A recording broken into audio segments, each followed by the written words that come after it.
BJP ಹಿರಿಯ ನಾಯಕ ಎಲ್.ಕೆ. ಅಡ್ವಾಣಿ ಅವರ ಜನಚೇತನ ಯಾತ್ರೆಗೆ ಅದ್ದೂರಿ ಚಾಲನೆ ಸಿಕ್ಕಿದೆ. ಮೊದಲ ದಿನವೇ ಅಭೂತಪೂರ್ವ ಪ್ರತಿಕ್ರಿಯೆ ಕೂಡ ಬಂದಿದೆ. ಎರಡನೇ ದಿನವಾದ ಇಂದು ಯಾತ್ರೆ ಪಾಟ್ನಾದಿಂದ ಆರಂಭವಾಗಲಿದ್ದು ಸಂಜೆ ಹೊತ್ತಿಗೆ ವಾರಣಾಸಿ ತಲುಪಲಿದೆ. ಎರಡನೇ ದಿನದ ಯಾತ್ರೆಯ ಫುಲ್ ಡೀಟೇಲ್ಸ್ ಇಲ್ಲಿದೆ.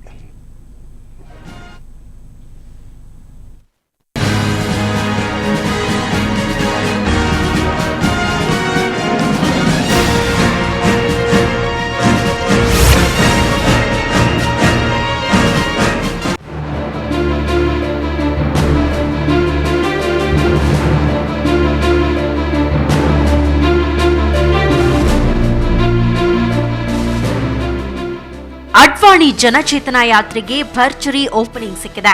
ನಿನ್ನೆ ಜಯಪ್ರಕಾಶ್ ನಾರಾಯಣ್ ಅವರ ಜನ್ಮಸ್ಥಳ ಸಿತಾಬ್ದಿಯಾರಾದಿಂದ ರಥಯಾತ್ರೆ ಶುರುವಾಗಿದೆ.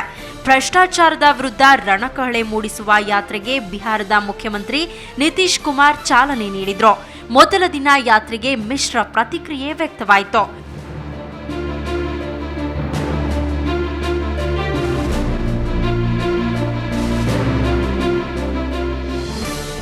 ಮೊದಲ ದಿನದ ಯಾತ್ರೆಯ ಸಾರ್ವಜನಿಕ ಸಭೆ ಉದ್ದೇಶಿಸಿ ಮಾತನಾಡಿದ ಅಡ್ವಾಣಿ ಕೇಂದ್ರದ ವಿರುದ್ಧ ಕಿಡಿಕಾರಿದ್ರು.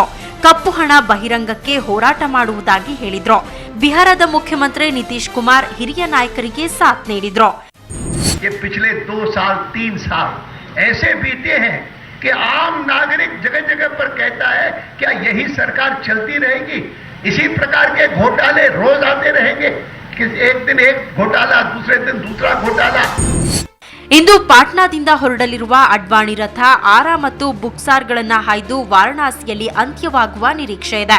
38 ದಿನಗಳಲ್ಲಿ 7,600 ಕಿಲೋಮೀಟರ್ ದೂರ ಕ್ರಮಿಸಲು ಅಡ್ವಾಣಿ ನಿರ್ಧರಿಸಿದ್ದಾರೆ. ಜನಸಾಮಾನ್ಯರಿಂದ ಯಾತ್ರೆಗೆ ಸಾಮಾನ್ಯ ಪ್ರತಿಕ್ರಿಯೆ ವ್ಯಕ್ತವಾಗಿದೆ. ಆರ್ಎಸ್ಎಸ್ ನಾಯಕರು ಮಾತ್ರ ಅಡ್ವಾಣಿ ಯಾತ್ರೆ ಕುರಿತು ದ್ವಂದ್ವ ನಿಲುವನ್ನ ತಳೆದಿದ್ದಾರೆ.